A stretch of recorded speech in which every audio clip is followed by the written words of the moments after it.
It's good to have you once again, comrade. Thank you for having me. You have become an authority when it comes to backing up your arguments with constitutional references, even if you are not a lawyer. And this has made a lot of Nigerians to listen to you when you speak. We had the FCT area council elections, where the minister of the FCT declared a work-free day, and he also went out to monitor the elections.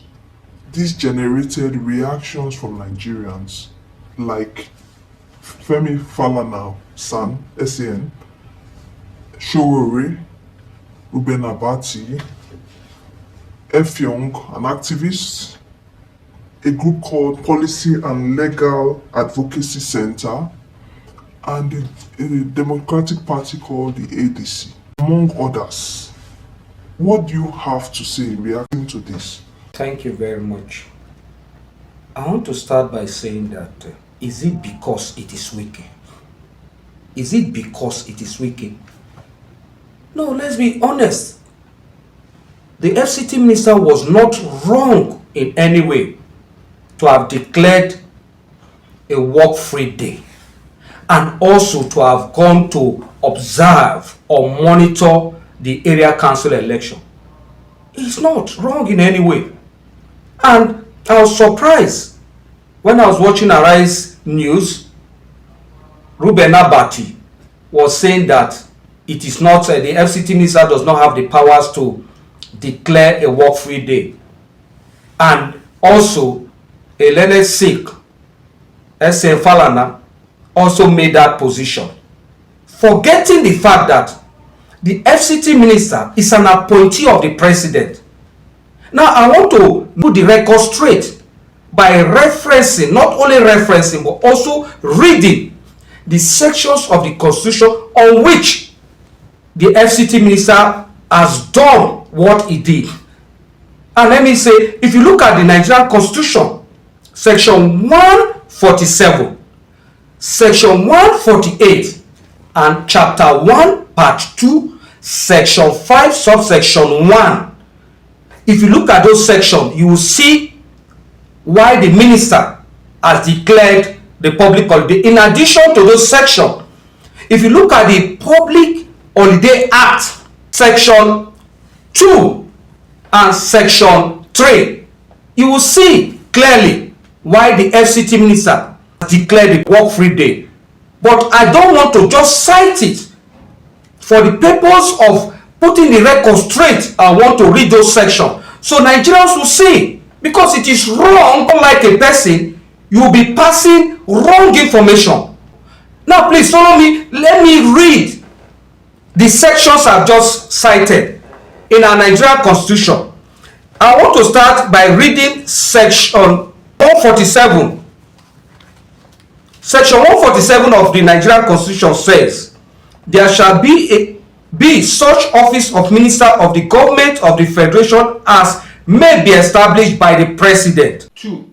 Any appointment to the office of Minister of the Government of the Federation shall, if the nomination of any person to such office is confirmed by the Senate, be made by the President. Now, let's look at Section 148, subsection 1. It said the President may, in his discretion, assign to the Vice President or any Minister of the Government of the Federation responsibility for any business of the government of the Federation, including the administration of any department of government. Now, let's also go to Chapter 1, Part 2, Section 5, Subsection 1. It says, subject to the provision of this Constitution, the executive powers of the Federation, A, shall be vested in the President and may, subject as aforesaid and to the provisions of any law made by the National Assembly, be exercised by him either directly or through the Vice President, and ministers of the government of the federation or officers in the public service of the federation. That is delegation of power. And let me also, before I continue to explain, let me read the Public Holiday Act to see. Look at the Public Holiday Act, section 2, subsection 1. In addition to days mentioned in the schedule to this act, the president may by public notice appoint a special day to be kept as a public holiday, either throughout Nigeria or in any part thereof, and any day so appointed shall be kept as a public holiday. Let me go to section 3, because subsection 2 of section 2 is talking about the governor having power to declare public holiday. Now, section 3. In this section, public holiday, including part of a day and any day declared as a work-free day. So, looking at these sections, if you look at the section we talked about in the Constitution, section 148, the president has delegated his powers, his responsibility to make the announcement of a public holiday. Because one thing is clear, that all of them that are talking about the FCT minister not having powers to declare public holiday also agree that the president has the powers following the Public Holiday Act. And the president has said through the FCT minister that he has declared public holiday. Because if you listen to the press statement of the FCT minister, he said the president is on the know. The president approves for a work-free day for FCT residents for the 20th of February 2026. So they will have the opportunity to put themselves together before the 21st of February election. Some people are saying that he doesn't have the right. That is it. I've just read it. The president delegated his powers, and following actions I've cited and I've read, he can. And what he did is in line and in tandem with the spirit and letters of the Nigerian Constitution and also the Public Holiday Act. And Sowore and some other people said the FCT minister does not have the right, or it's wrong for him to go and be monitoring or observing the FCT area council election. It's unfortunate because himself went and observed. Himself is not a voter. Just like Wike is not a voter in FCT. His polling unit is in Rivers State. Sowore polling unit is in Ondo State. His local government is Odo in Ondo State. That is where he votes. But he went out to observe. So on what ground did Sowore went out to observe the area council election? So people just disseminate wrong information. If you don't like a person, fine.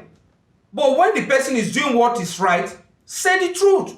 As an activist, as a journalist, if it's a political party like the ADC, I understand that.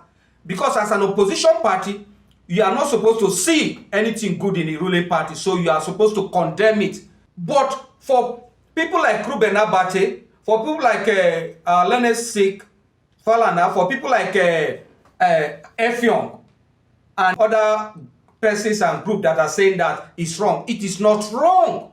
I've cited and I've read the sections to prove that what the FCT minister did was in line with the Constitution.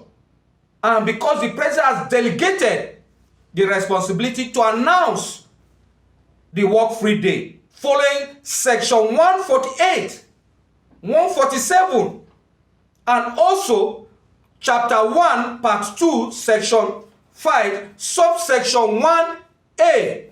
That is why I said I want to make this clear. Now let me say this. If there is a one chance attack, they'll say, he's the FCT minister, he's sleeping in his house, he's not providing security. But now he wants to go and observe the area council election to make sure that everything moves smoothly. And they are saying that he's not supposed to do that. He's not in his, he doesn't have the right to do that. So we should stop this kind of politics and speak the truth. If it is ADC, I understand. If it is PDP, I understand. But not an activist, not a journalist, to have misinformed the public without having any empirical evidence. I've given empirical evidence to the fact that what the FCT minister did is in line with the Nigerian Constitution and also the Public Holiday Act. Let me say this, the Calabar people will say, that is, they don't beat a messenger. The FCT minister, His Excellency Bryce Wike, is a messenger of the president. So if anybody wants to beat anybody, it should be the president and not the mini FCT minister. The FCT minister is just a messenger. That is what I want to make clear. Thank you.